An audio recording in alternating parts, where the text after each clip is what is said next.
আসসালামু আলাইকুম international news বাংলায় আপনাদের স্বাগতম। শুরুতে থাকছে শিরোনাম। কানাডার এমপি পদ থেকে পদত্যাগ করলেন ক্রিস্টিয়া ফ্রিল্যান্ড। তেলের দখল সামনে আনছে পেট্রোডলার শুল্কের রাজনীতি। সামরিক ব্যয় 50% বেশি বাড়াতে চান ট্রাম্প। যুক্তরাষ্ট্রকে 5 কোটি ব্যারেল তেল দেবে ভেনেজুয়েলা ডোনাল্ড ট্রাম্প।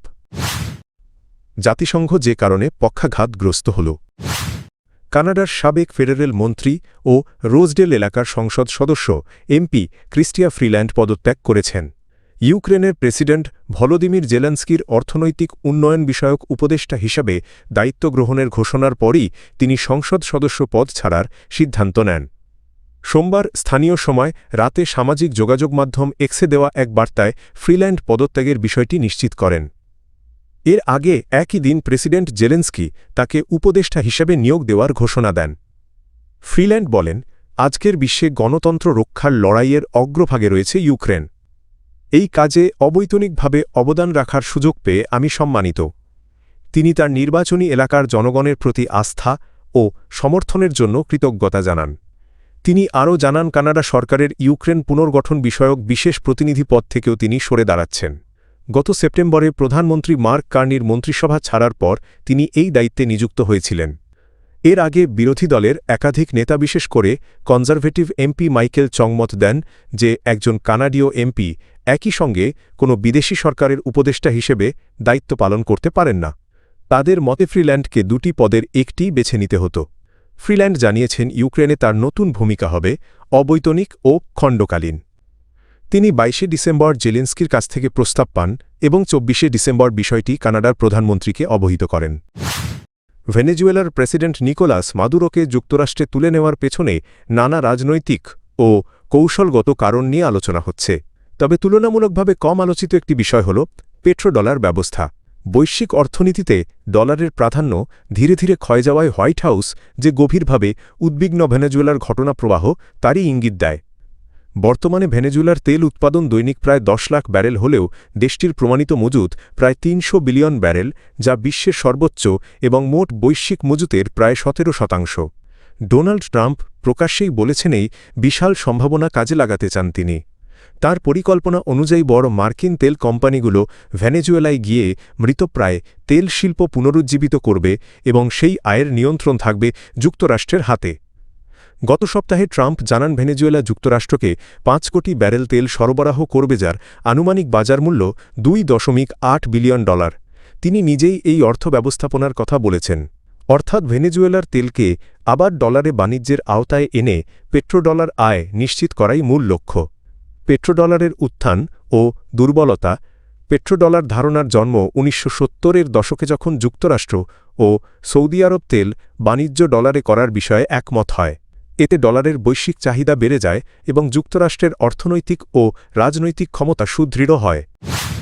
মার্কিন প্রেসিডেন্ট ডোনাল্ড ট্রাম্প 2027 সালের জন্য যুক্তরাষ্ট্রের প্রতিরক্ষা বাজেট $1.5 ট্রিলিয়ন করার আহ্বান জানিয়েছেন, যা কংগ্রেস অনুমোদিত 2026 সালের $901 বিলিয়ন বাজেটের তুলনায় প্রায় 50% বেশি। ট্রাম্প এই সময়কে অত্যন্ত সমস্যাপূর্ণ ও বিপজ্জনক বলে উল্লেখ করে বলেছেন, বাজেট দিয়ে যুক্তরাষ্ট্র তার ড্রিম মিলিটারি গড়ে তুলবে এবং শত্রুদের বিরুদ্ধে নিরাপত্তা নিশ্চিত করবে। কি বলেছেন ট্রাম্প? সামাজিক মাধ্যমে তিনি দাবি করেন, এই বাজেট যুক্তরাষ্ট্রকে শত্রুদের বিরুদ্ধে আরও নিরাপদ ও সুরক্ষিত রাখবে। প্রতিরক্ষা ঠিকাদারদের কন্ট্রাক্টর ওপর দ্রুত অস্ত্র সরবরাহ ও নতুন উৎপাদন কেন্দ্র স্থাপনে চাপ দেওয়ার হুমকিও দেন। অর্থায়ন নিয়ে উদ্বেগের জবাবে বলেন, শুল্ক আদায়ের মাধ্যমে এই বিশাল বাজেট সহজেই অর্জন সম্ভব। তাৎক্ষণিক প্রতিক্রিয়া। ঘোষণার পর প্রধান অস্ত্র নির্মাতা লকহিড মার্টিন, নর্থ্রপ গ্রুম্যান ও রেথিয়নের শেয়ারের দাম 5% বেশি বেড়েছে। তবে অর্থনীতিবিদরা সতর্ক করছেন, যুক্তরাষ্ট্রের ব্যয় আয়ের ব্যবধান ইতিমধ্যে অস্থিতিশীল পর্যায়ে পৌঁছেছে। কেন এটি গুরুত্বপূর্ণ? ঐতিহাসিকভাবে নজিরবিহীন এই প্রস্তাব যুক্তরাষ্ট্রকে প্রতিরক্ষা ব্যয়ে আরও আক্রমণাত্মক পথে নিতে পারে। বৈশ্বিক ভূরাজনীতিতে ইউক্রেন, মধ্যপ্রাচ্য, ইন্দো প্যাসিফিক উত্তেজনার প্রেক্ষাপটে এটি অস্ত্র প্রতিযোগিতা বাড়াতে পারে। বাজেট ঘাটতি ও ঋণ ঝুঁকি নিয়ে ঘরোয়া রাজনৈতিক বিতর্ক তীব্র হওয়ার সম্ভাবনা আছে। শুল্ক নির্ভর অর্থায়ন বাস্তবে কতটা টেকসই হবে তা নিয়েও প্রশ্ন উঠছে। সারকথা, ট্রাম্পের প্রস্তাবিত 2027 সালের $1.5 ট্রিলিয়ন প্রতিরক্ষা বাজেট যুক্তরাষ্ট্রের সামরিক সক্ষমতা দ্রুত বাড়ানোর সংকেত দেয়, তবে অর্থনৈতিক স্থিতিশীলতা ও বৈশ্বিক উত্তেজনার দিক থেকে এটি বড় বিতর্কের জন্ম দেবে। মার্কিন প্রেসিডেন্ট ডোনাল্ড ট্রাম্প দাবি করেছেন ভেনেজুয়েলা যুক্তরাষ্ট্রকে 3-5 কোটি ব্যারেল তেল সরবরাহ করবে। আনুমানিক বাজার মূল্য $2.8 বিলিয়ন। তেলটি বাজার দরে বিক্রি করা হবে এবং বিক্রিলব্ধ অর্থ নিজের নিয়ন্ত্রণে রেখে ভেনেজুয়েলার জনগণ ও যুক্তরাষ্ট্রের কল্যাণে ব্যবহারের কথা বলেছেন। তেল সরবরাহের সময়সীমা জানাননি। আগে বলেছেন 18 মাসে ভেনেজুয়েলায় যুক্তরাষ্ট্রের তেল শিল্প পুরোদমে চালু হবে। বাস্তবতা কি বলছে? বিশ্লেষকদের মতে ভেনেজুয়েলার আগের উৎপাদন সক্ষমতা ফিরতে কমপক্ষে 10 বছর লাগতে পারে। প্রয়োজনীয় বিনিয়োগ প্রায় $10 বিলিয়ন। অর্থাৎ ট্রাম্পের সময়রেখা নিয়ে গভীর সন্দেহ রয়েছে। প্রেক্ষাপট: সোমবার ভেনেজুয়েলার অন্তর্বর্তী প্রেসিডেন্ট ডেলসি রদ্রিগেজ শপথ নেন। এরপরই ট্রাম্প এই তেল সংক্রান্ত ঘোষণা দেন। ট্রাম্পের যুক্তি, ভেনেজুয়েলা তেল উৎপাদনে সক্রিয় হলে বিশ্ববাজারে তেলের দাম কমবে, যা যুক্তরাষ্ট্রের জন্য ভালো। পরবর্তী সম্ভাব্য পদক্ষেপ: সিবিএস নিউজ জানিয়েছে মার্কিন তেলশিল্পের বড় কোম্পানিগুলোর প্রতিনিধিরা শিগগিরই ট্রাম্প প্রশাসনের সঙ্গে বৈঠকে বসতে পারেন। এতে বোঝা যাচ্ছে যুক্তরাষ্ট্র ভেনেজুয়েলায় বড় আকারে তেল বিনিয়োগ ও নিয়ন্ত্রণ প্রতিষ্ঠার পথে এগোতে চায়।